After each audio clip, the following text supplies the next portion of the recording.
اعوذ باللہ من الشیطان الرجیم بسم اللہ الرحمن الرحیم۔ عزیز طلباء، ایک طویل وقفے کے بعد پھر آپ سے ملاقات ہو رہی ہے۔ اس سے پہلے ہم نے چار نسلی اسباق پڑھے تھے، جس میں ہم نے زیادہ ثانوی ادب کو اہمیت دی تھی۔ آج مولانا صلاح الدین احمد کا مضمون پھر وطنیت کی طرف پڑھنے چلے ہیں، جو قدر و اہمیت کے اعتبار سے آپ کے لیے انتہائی عام ہے اور توجہ طلب بھی۔ مصنف کے تعارف کی طرف اگر ہم ایک نگاہ دوڑائیں تو پیج 26 اگر آپ دیکھیں تو ابتدا میں ان کی پیدائش کا ذکر ہے اور بعد میں ان کی ادبی خدمات کا ذکر کیا گیا ہے۔ بالخصوص ان کا ایک اہم کارنامہ اکادمی پنجاب کا قیام ہے۔ اس انجمن کے تحت انہوں نے اردو کی قدیم اور نادر کتابوں کو از سر نو شائع کیا۔ وہ اردو پڑھو اردو بولو تحریک سرخیل تھے، جس کے انہیں بابائے پنجاب کا بابائے اردو بھی کہا جاتا ہے۔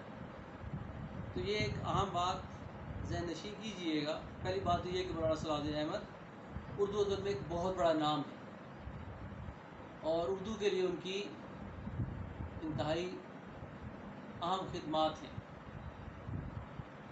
ناقابل فراموش قسم کی خدمات ہیں کہ انہوں نے قدیم اور نادر کتابوں کو، جو کہہ لیں کہ زمانے کی گرد میں پوشیدہ ہو چکی تھی، اپنی جستجو اور تحقیقی رویوں کی بدولت انہیں پھر سے منظر عام پر لائے اور اردو کی ترویج و ترقی میں بھرپور کردار ادا کیا۔ اور بابا اردو مولوی عبدالحق کی طرح وہ بھی اردو پڑھو اردو بولو پر یقین رکھتے تھے اور اسی سبب انہیں پنجاب کا باب اردو بھی کہا جاتا ہے۔ وہ اعلیٰ درجہ کے مقالہ نگار تھے اور انہوں نے ادبی اور قومی موضوعات پر سینکڑوں مقالے لکھے، یعنی کہ اور ذہن میں رکھیے گا کہ انہوں نے جو مقالے لکھے، جو انہوں نے پیپر لکھے، وہ انتہائی فکر انگیز موضوعات لیے ہوئے ہیں، جس میں سے ایک موضوع ابھی ہم پڑھنے چلے ہیں۔ وہ صحت زبان اور آرائش زبان کا بہت خیال رکھتے تھے۔ زبان، اظہار زبان میں، اظہار بیان میں وہ فنی تقاضوں کو ہمیشہ پیش نظر رکھتے تھے اور لفظوں کی در و بست پر بہت دھیان رکھتے تھے کہ کس لفظ کو کہاں آنا چاہیے، کس لفظ کو کس طرح سے بیان کرنا چاہیے۔ اور یہی سبب ہے کہ انہوں نے ادب و تنقید پر جو کام کیا ہے، اس سے بہت سے نوجوانوں نے اس سے استفادہ کیا۔ تو اس اعتبار سے یہ مضمون جو ہم پڑھنے چلے ہیں، ان کے مقالوں میں سے ایک فکر انگیز مقالہ ہے، جو میرے لیے آپ کے لیے فکر کی کئی ایک راہیں آشکار کرتا ہے، ظاہر کرتا ہے۔ موضوع دیکھیے گا، پھر وطنیت کی طرف ایک استفہامیہ لہجہ ہے، ایک سوال ہے یہ کہ وطنیت کی طرف اور پھر وطنیت کی طرف، کہ وطنیت کیا ہوتی ہے۔ اور یہاں پر نا ایک بات اس مضمون کو پڑھنے سے پہلے جس طرف دھیان دینا ضروری ہے کہ ہمارے ہاں جو وطن کا تصور ہے وہ علامہ اقبال کے خطبہ الآباد سے ملتا ہے۔ ایک عام رویہ ہے، ایک عام بات ہے،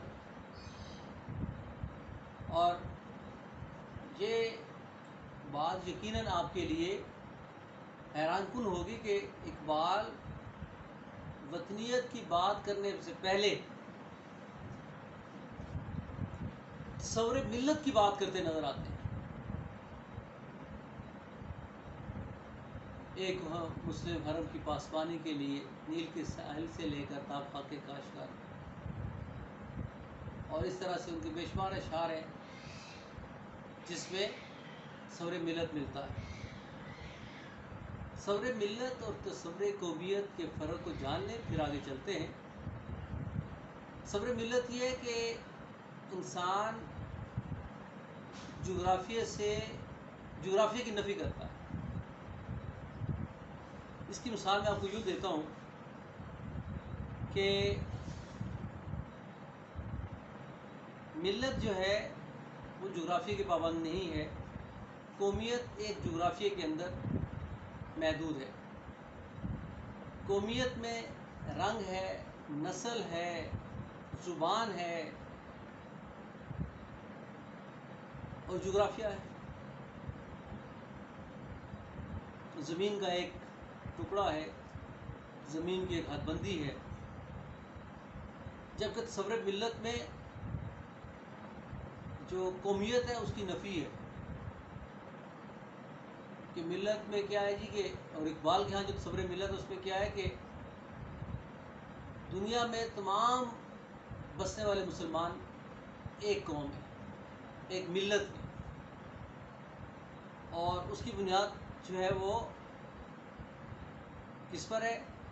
اسلام پر، توحید پر، رسالت پر، اللہ ایک ہے، رسول ایک ہے۔ تو یہ جو چیز ہے یہ تصور ملت کو اجاگر کرتی ہے، اور اقبال ایک عمر اس کا پرچار کرتے رہے، اور پھر وہ جو ہے وہ ہم دیکھتے ہیں کہ تصور ملت سے تصور قومیت کی طرف آتے ہیں، اور یہی وہ پس منظر ہے جس کی بنیاد پر یا جس بنیاد پر یہ اپنے مضمون کو تقویت دیتے ہیں یا مضمون کو پروان چڑھاتے ہیں۔ اور اس میں ایک حیران کن بات کہ اقبال یہ جو تصور ملت تھا جس نے تصور قومیت کی نفی کی یا ایک وطنیت کی نفی کی، یہی جذبہ کہ یہی رویہ ایک جغرافیہ یا ایک وطن کی بنیاد بنتا ہے۔ یہ ایک توجہ طلب پہلو ہے جس کی طرف آپ نے دھیان دینا ہے، اور اسی کو ہم نے پیش نظر رکھتے ہوئے اس لیسن کو پڑھنے کی کوشش کرنا ہے۔ پاکستان کے قیام سے پہلے اسلامیان ہند کے دل جس جذبے سے سرشار تھے وہ وحدت ملت کا جذبہ تھا، اور اگرچہ اس جذبے نے ہمارے فکر و شعور سے وطنیت کو یکسر مٹا دیا۔ اب وطن کی جو میں نے یا وطنیت کی جو میں نے آپ کے سامنے جو تشریح کی ہے، وضاحت کی ہے کہ ایسا وطن یا ایسا رویہ جس میں انسان ایک جگہ رہنے کی خواہش کرتا ہے وہ وطنیت ہے۔ اس جذبے کو آپ مثلا ایک وطن سے محبت کے جذبے کو آپ وطنیت کا نام دے سکتے ہیں۔ تو قیام پاکستان سے پہلے اسلامیان ہند کے دل جذبے جس جذبے سے سرشار تھے، یعنی قیام پاکستان سے پہلے اسلامیان ہند، ہندوستان میں بسنے والے مسلمان اس جذبے سے سرشار تھے۔ کس جذبے سے جی؟ وحدت ملت کا جذبہ تھا۔ وحدت ملت، ملت کا ایک ہونا، ایک قوم کا ہونا، اور قوم کا تصور کیا تھا؟ مسلمان ایک قوم ہے۔ یہ پہلو خاص طور پر ذہن میں رکھیے گا کہ وہ وحدت ملت کا جذبہ تھا، اور اگرچہ اس جذبے نے ہمارے فکر و شعور سے وطنیت کو یکسر مٹا دیا، فکر و شعور سے، ہمارے ذہن سے، ہماری سوچوں سے، ہمارے خیال سے وطنیت کو یکسر مٹا دیا، یعنی کہ ملت کا، وحدت ملت کا جذبہ ہم پر اس قدر ہماری سوچوں پر، ہمارے رویوں پر بحیثیت قوم بات کرو جو مسلمان ہندوستان کے اندر بس رہے ہیں، یعنی کہ جو ہمارے آج کے پاکستان میں اور آج کے ہندوستان میں جغرافیائی تقسیم سے پہلے جو مسلمان آباد تھے، ان کے ذہن کے کسی گوشے میں بھی یہ بات موجود نہ تھی کہ کسی وطن کی طلب ہو سکتی ہے، کیونکہ وہ ایک ملت کی بات کر رہے تھے۔ تو کیا وجہ اس نے شعور سے وطنیت کو یکسر مٹا دیا؟ تو یہ بات معذرت جی کہ ملت کے تصور نے وطنیت کے تصور کو ختم کر دیا۔ ملت کی سوچ نے وطنیت کے وطن اور وطنیت کے حصول کو یکسر اس کی نفی کی یا اس سوچ کو پروان ہی نہیں چڑھنے دیا۔ لیکن یہی جذبہ بالآخر ہمارے قومی وطن کے قیام کا باعث بنا۔ انتہائی توجہ طلب جملہ ہے کہ ہم ایک طرف کہہ رہے ہیں جی کہ جو وحدت ملت کا تصور ہے اس نے وطنیت کو ذہنوں سے محو کر دیا، مٹا دیا، اور اگلے جملے میں کیا بات ہو رہی ہے کہ یہی جذبہ ہے جس نے پاکستان کے حصول کی راہ ہموار کی۔ دو جملوں میں تضاد آ رہا ہے۔ پہلے جملے میں جو بات ہو رہی تھی، ٹھیک ہے نا جی، اور اس کی نفی ہو رہی تھی وطنیت کی، کہ جی جس جذبے کی وجہ سے وہ جو وطنیت کا جو احساس ہے وہ اس کی نفی ہو رہی ہے، لیکن اگلے ہی جملے میں جو ہے مضمون نگار کیا کہہ رہے ہیں کہ یہی وہ جذبہ ہے جس نے وطن کے قیام کے حصول کی راہ ہموار کی۔ تاریخ کا یہ ایک حیرت انگیز معمہ اور ایک گہرا راز ہے۔ تاریخ انسانی کا، کائنات کی تاریخ کا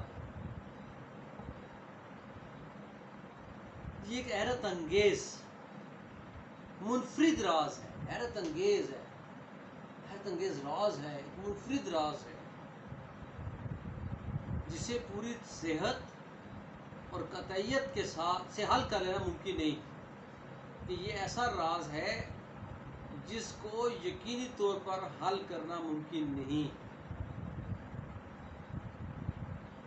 کہ کیسے ممکن ہے؟ ایک سوچ، ایک رویہ وطن کی نفی کر رہا ہے، وطنیت کی نفی کر رہا ہے، تصور وطنیت کی نفی کر رہا ہے، اور وہی جذبہ اور وہی رویہ، جو کیجیے گا، وہی جذبہ اور وہی رویہ جو وطنیت کی نفی کر رہا ہے وہی وطن حاصل کرنے کا سبب بن رہا ہے۔ اور یہ ایک راز ہے جسے یقینی مثلا ہم اس سے قیاس کر سکتے ہیں کہ اس سے یہ فائدہ ہوا، اس سے یہ فائدہ ہوا، اس سے وطن کے حصول کی اس سبب راہ ہموار ہوئی، یا اس سے کون سے مثبت رویے جو ہیں وہ پروان چڑھتے ہیں اور کون سے منفی رویے جو ہیں ان کو پس پوچھ ڈال دیا جاتا ہے۔ یہ ایک بحث طلب بات ہے جس کی طرف وہ توجہ دلا رہے ہیں۔ قطعی طور پر نہیں کہا جا سکتا، لیکن جس حد تک مولانا صلاح الدین احمد یہ خیال کرتے ہیں کہ جی یہ کس حد تک جو ہے وہ موٹیویشن بنتی ہے یا اس کی ترویج ہوتی ہے، اس سے ترقی ہوتی ہے، اس کے وجود کو قائم کرنے کا سبب ہے، وہ اپنے ایک نقطہ نظر دے رہے ہیں، اور اس سے اتفاق اور اختلاف کی گنجائش موجود ہے، لیکن یہ کہ بات جو وہ کرے وہ حقیقت پر مبنی ہے، اس کی صحت سے مکمل انکار کرنا ممکن نہیں ہے۔ میں اس مضمون کے اوپر آپ دیکھ رہے ہوں گے کہ میں بہت زیادہ آپ کی توجہ چاہ رہا ہوں کہ اس کے جملوں میں بہت سی ایک جملے کے اندر کی باتیں چھپی ہوئی ہیں جن تک پہنچنا انتہائی ضروری ہے، کہ ہمارا ایک بڑا اہم سوال ہوتا ہے کہ سیاق و سباق کے حوالے سے تشریح کی جائے، تو سیاق و سباق کے حوالے سے جو تشریح ہوتی ہے اس میں اس کا یہ پس منظر ہمارے سامنے بڑی اہمیت رکھتا ہے۔ پھر اس بات دہرائے دے رہا ہوں کہ جہاں پر وحدت ملت کا تصور جو ہے وطن کی نفی کر رہا ہے، وہی وحدت ملت کا تصور یا تعلیمات وطن کو حاصل کرنے کا سبب بن رہی ہے۔ ٹھیک ہے، یہ ایک امپورٹنٹ بات ہے جس کی طرف آپ کی توجہ چاہیے ہمیں۔ بہرحال جہاں تک ہماری زندگی کے موجودہ تقاضوں کا تعلق ہے، آج اس بات کا فیصلہ کرنا صرف موضوع بلکہ ضروری ہے کہ ہمارا قومی نسب العین کیا ہے۔ بہرحال جہاں تک ہماری زندگی کے موجودہ تقاضوں کا تعلق ہے، یعنی کہ آج جو زندگی ہم بسر کر رہے ہیں اس کے تقاضوں کو پیش نظر رکھیں تو حقیقت کیا بنتی ہے۔ اب یہاں پر جو بات اہمیت کی حامل ہے، وہ کہتے ہیں نا کہ جو ادیب ہوتے ہیں، جو شاعر ہوتے ہیں، جو تھنکر ہوتے ہیں، وہ دور اندیش ہوتے ہیں۔ وہ دور اندیشی کی بات یوں کہ یہ مضمون یہ جو مولانا صلاح الدین احمد ہیں، ان کی ڈیتھ ہو رہی ہے، ان کی وفات ہو رہی ہے 1964 میں۔ اگر 1964 کی بات کریں تو آج کم و بیش کہہ لیجئے کہ 55-56 سال ان کی وفات کو ہو چکے ہیں۔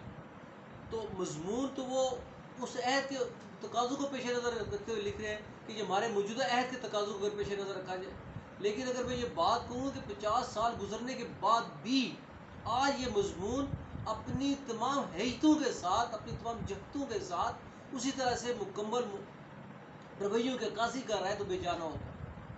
یہ ہوتا ہے آفاقی ادب یا فار ایور گرین جو لٹریچر رہتا ہے، یہ اس کی ایک مثال دی جا سکتی ہے کہ آج 50 سال گزرنے کے باوجود ایسے پتہ چل رہا ہے کہ یہ مضمون میرے آپ کے زمانے کے لیے لکھا گیا ہے۔ کہ بہرحال جہاں تک ہماری زندگی کے موجودہ تقاضوں کا تعلق ہے، آج اس بات کا فیصلہ کر لینا نہ صرف موضوع بلکہ ضروری ہے کہ ہماری قومی نسب العین کیا ہے۔ تب وہ کہہ رہے تھے کہ ہمارا نسب العین کیا ہونا چاہیے۔ نسب العین ہمارا مقصد کیا ہے، وطن کا، زندگی کا، وطنیت کا۔ اور یہ دیکھیے کہ یہ سوال آج بھی انتہائی بحث طلب ہے کہ ہم نے پاکستان کیوں حاصل کیا، پاکستان کو حاصل کرنے کی وجوہات کیا تھی، اس کے تقاضے کیا تھے۔ اس کا مطلب یہ ہوا کہ ہمارے رویوں میں ابھی وہ پختگی نہیں آئی کہ ہم اپنے نسب العین کا تعین کر سکیں کہ آج میں اور آپ پھر یہ سوال اٹھا رہے ہیں کہ ہمارا نسب العین کیا ہونا چاہیے اور کیا ہونا چاہیے تھا، جس تک پہنچنے میں ہم ابھی تک محروم ہیں، یا اس کے حصول کا سیدھا راستہ کون سا ہے، اس کے حصول کا سیدھا راستہ کون سا ہے، یعنی کہ وہ کون سا راستہ ہے جس راہ پر چل کر ہم اپنے نسب العین کو حاصل کر سکتے ہیں، اور ہماری وطنیت اور ملت اس کی کس حد تک معاون یا مخالف ہو سکتی ہے۔ اور ہماری وطنیت یعنی کہ وطن کو حاصل کرنا، وطن میں رہنا اور وطن سے محبت، اور پھر دوسری بات اور ملت، اور یعنی کہ ہماری تصور ملت اس کی کس حد تک معاون یا مخالف ہو سکتی ہے۔ یہاں پر اس پیراگراف کے اندر ہر جملے کے اندر ایک سوال اٹھایا جا رہا ہے، اور لطف کی بات یہ ہے کہ ہر سوال انتہائی فکر انگیز ہے۔ مقصد آپ اس کو یہ نہیں کہہ سکتے کہ مولانا نے جو سوالات اٹھائے ہیں ان سے ہم قطع نظر کر سکتے ہیں، صرف نظر کر سکتے ہیں، قطعی نہیں، کسی طور بھی نہیں کر سکتے۔ وجہ اس کی کیا ہے کہ جب تک ان سوالات سے یا ان سوالات کے جواب کی جستجو ہم میں نہیں ہوگی، ہم منزل نہیں پا سکتے۔ یہ بات ذہن میں رکھیے گا۔ مقصد جس پیرائے میں بات کی تشریح کر رہا ہوں، جو وضاحت کرنے کی جسارت کر رہا ہوں، کوشش کر رہا ہوں، کم و بیش اس حد تک آپ کے اندر سوچنے کا رویہ اور لکھنے کا رویہ ضرور پیدا ہونا چاہیے۔ یعنی کہ ہم جو ہماری زندگی کا، ہمارے وطن کا یا ہماری تصور ملت کا جو نسب العین ہونا چاہیے تھے، اس کے حصول کا سیدھا راستہ کون سا ہے، یہ امپورٹنٹ بات ہے۔ اور ہماری وطنیت اور ملت اس کی حد تک معاون یا مخالف ہو سکتی ہے کہ کیا جو تصور وطنیت ہے یا تصور ملت ہے اور جو ہمارا نسب العین ہے، کیا اس نسب العین تک پہنچنے کے لیے وطنیت اور ملت کے تصورات ہماری مدد کر رہے ہیں، معاون مدد کر رہے ہیں یا مخالفت کر رہے ہیں۔ یہ دونوں پہلو یعنی کہ مثبت اور منفی دونوں رویوں سے آگاہی انتہائی ضروری ہے۔ صرف آپ یہ نہ سوچئے گا، اب وجہ کیا؟ وجہ اس کی یہ ہے کہ آج اور گزرے کال میں بھی اور ہمیشہ سے حق اور باطل کی آپس میں تو جاری ہے۔ دو رویے تو ہم اپنی جگہ پر موجود ہیں، اللہ معاف فرمائے۔ آج بھی کئی لوگ ایسے موجود ہیں جو پاکستان کے قیام کی مخالفت یا پاکستان کے قیام کو بے وجہ بیان کرتے ہیں۔